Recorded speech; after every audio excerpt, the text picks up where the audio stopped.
महाराष्ट्र के पुणे जिले की बारामती विधानसभा सीट पर राज्य के उप मुख्यमंत्री और एनसीपी नेता अजीत पवार की टक्कर अपने भतीजे योगेंद्र पवार से है, जो राष्ट्रवादी कांग्रेस पार्टी शरद पवार से चुनावी मैदान में है।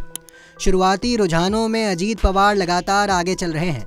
4 राउंड की काउंटिंग के बाद अजीत पवार को 35,000 से ज़्यादा वोट मिल चुके हैं और वो 15,000 वोटों से आगे चल रहे हैं, जबकि योगेंद्र पवार को 20,000 वोट मिले हैं।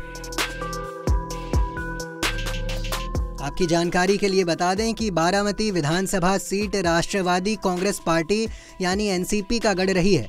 साल 2019 के विधानसभा चुनाव में भी अजीत पवार जीतकर विधानसभा पहुंचे थे। इस सीट पर इस बार चाचा और भतीजे के बीच मुकाबला है। एनसीपी से अजीत पवार चुनावी मैदान में है, जबकि शरद पवार की एनसीपी से योगेंद्र पवार चुनावी मैदान में है।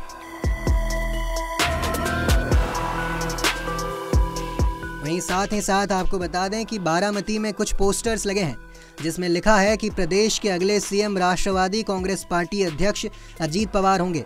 पोस्टर ऐसे समय में लगाया गया है जब राज्य में राजनीतिक हलचल तेज है और अजीत पवार की मुख्यमंत्री पद की संभावनाओं को लेकर चर्चा हो रही है। इन पोस्टर्स के जरिए यह संकेत दिया जा रहा है कि अजीत पवार को पार्टी और समर्थकों की तरफ से मुख्यमंत्री पद के लिए प्रबल दावेदार माना जा रहा है। अलग अलग जगह लगे इन पोस्टर्स में लिखा गया है कि अजीत पवार का लगातार 8वीं बार विधायक चुनकर आने के लिए अभिनंदन।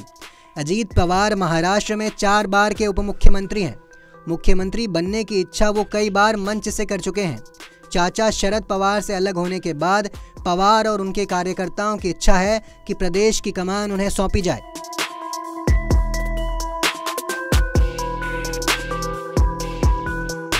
वहीं लेटेस्ट अपडेट्स के मुताबिक बात करें तो अभी कल तक जिसे महाराष्ट्र की राजनीति का सबसे फिसड्डी खिलाड़ी माना जा रहा था, आज वो हीरो बनकर उभर रहा है।